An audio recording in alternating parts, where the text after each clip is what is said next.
While Raya and the Last Dragon is a crowd-pleasing film for viewers of all ages, there are some parts of the film that younger viewers may miss. From romantic subtext to religious parallels, here are the things only adults notice in Raya and the Last Dragon. As Raya and the Last Dragon opens, we see Raya riding her giant roly-poly companion, Tuk-Tuk, through a barren wasteland dotted with human statues. As we learn, 500 years before the events of the movie, dragons and humans lived together peacefully in a paradise called Kumandra. But their harmonious way of life was destroyed when malevolent spirits called the Druun invaded, turning everyone they touched to stone. The dragons fought to protect the humans and finally prevailed over the Druun, but all of the dragons were turned to stone in the process, save the last one, Sisu, who disappeared. It's a beautiful story, but adult viewers are going to realize that it seems to have glossed over a few important parts. While Raya presents Kumandra as paradise and its people living in perfect harmony, Sisu later explains that the Druun were born of human discord. If that's the case, then Kumandra must not have been the idyllic, conflict-free world that Raya made it out to be.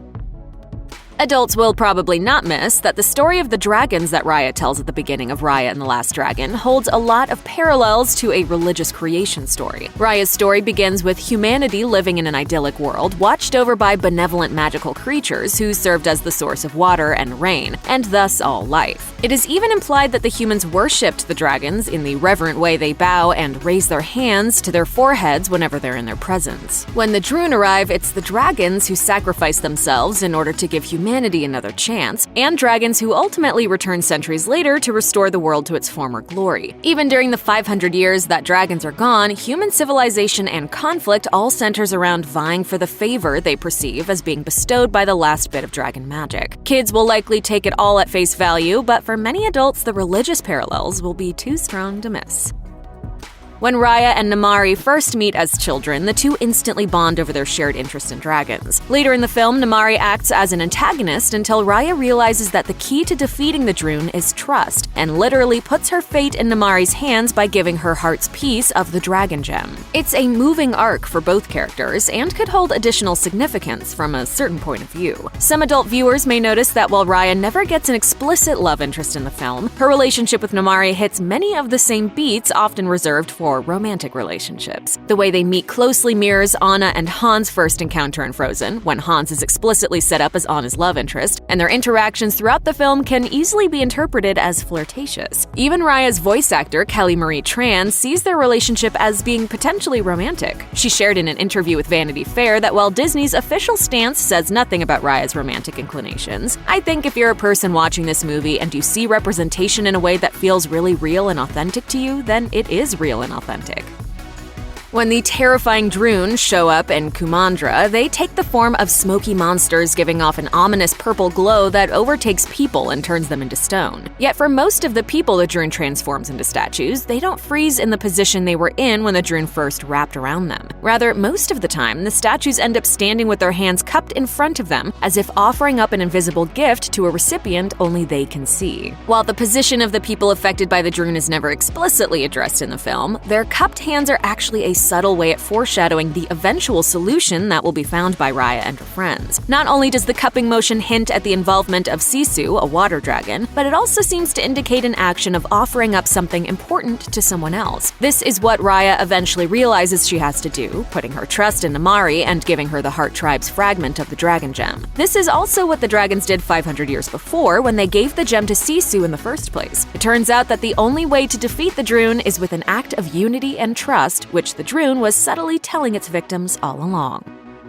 In the story Raya tells of the history of Kumandra, after Sisu sacrificed herself, the surviving human tribes went to war with one another over possession of the dragon gem, which held the last remnants of dragon magic. However, at some point along the way, someone had to have noticed that Sisu's body was missing. Unlike the rest of the dragons who had been turned to stone, Sisu just vanished. What's more, somehow a legend began that Sisu had been washed away down the river, and that her body lay at one of its many ends. This is the story Namaari tells Raya early in the movie, which turns turns out to be true since it leads Raya to find Sisu 6 years later. And yet, even though none of these stories would have existed without someone having an idea about Sisu's fate and making a record of it, it appears that no one ever thought to go looking for the heroic dragon. Even while all of the tribes of Kumandra were at each other's throats over the final scrap of dragon magic, it didn't seem to occur to anyone to seek out the real live dragon that was very much within reach. It seems bizarre that Raya was the first to go searching for Sisu, but every indication points to the conclusion that she was. Kids may not think to ask why, but adults will likely wonder what kept anyone else from seeking out Sisu's resting place.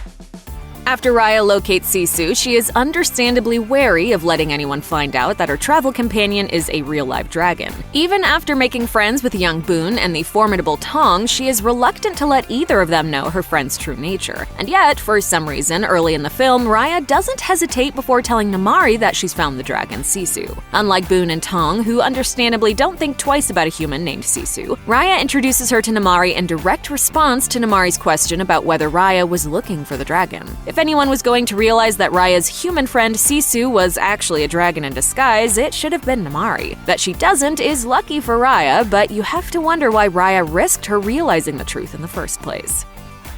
During Raya's visit to Talon Tribe to locate their piece of the dragon gem, she comes across a seemingly abandoned baby, only to realize the baby is a con artist. Really? A con baby? Despite their dishonest beginnings, the baby and her monkey-like companions throw in their lot with Raya and wind up being indispensable in the adventure that follows. Eventually, we learn that the baby's name is Noi, and it quickly becomes clear that she's uniquely precocious, able to both move and think on the level of someone many times her age. But while Noi mostly serves to provide comic relief, adults will likely realize the profound tragedy of a baby who has had to learn the skills of someone much older and fend for herself because she lost her entire family. In the real world, such a child would have likely perished if they weren't taken in by an older caretaker. The option to be adopted by a trio of benevolent, sticky-fingered primates wouldn't really exist. In Raya and the Last Dragon's fantasy world, Noi is able to forge a new path for herself as a street-smart trickster and thief, but adults won't be able to ignore the deep sadness of a small child forced to grow up too fast because if she didn't take care of herself, no one would.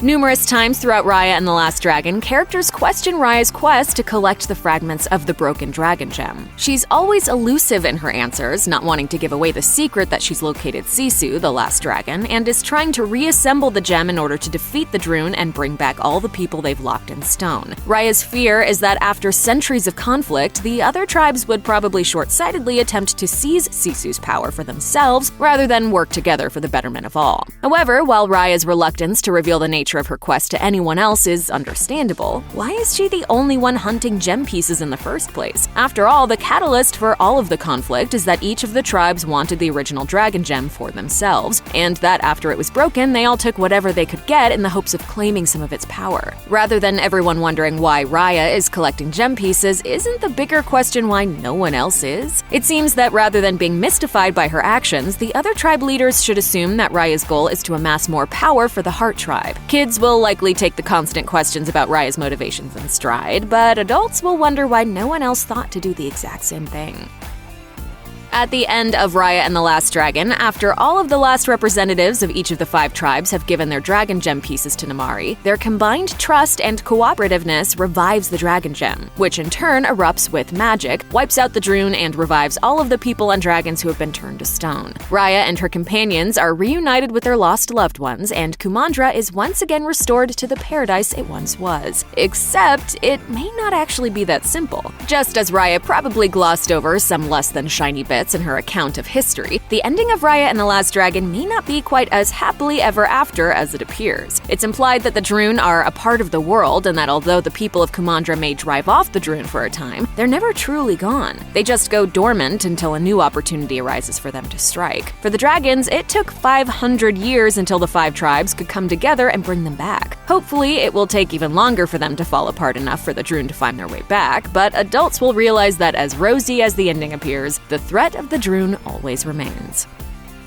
Imagine this. A group of gems, each imbued with immense magical power, fall into the wrong hands, and as a result, vast numbers of people are supernaturally wiped out in the blink of an eye. Half a decade later, a group of survivors come together determined to locate all of the scattered gems and use them to bring back all the people they've lost. The effort involves some tricky heist work, but despite some bumps along the road, they're finally able to reassemble all of the gems. Ultimately, through their teamwork and the heroic sacrifice of their leader, they're able to reverse the dark magic of the past and bring back everyone they've lost. Sound familiar? Obviously, that's a broad summary of the plot of Raya and the Last Dragon, but it's also the basic storyline of 2019's Avengers Endgame, the massive climax to a decade's worth of Marvel Cinematic Universe adventures. Obviously, the two aren't exactly the same, but it's still hard to ignore the parallels. Kids may not notice some of the big picture similarities, but if their parents are superhero fans, they may get a kick out of just how much overlap there is. Check out one of our newest videos right here. Plus, even more Looper videos about your favorite movies and TV shows are coming soon. Subscribe to our YouTube channel and hit the bell so you don't miss a single one.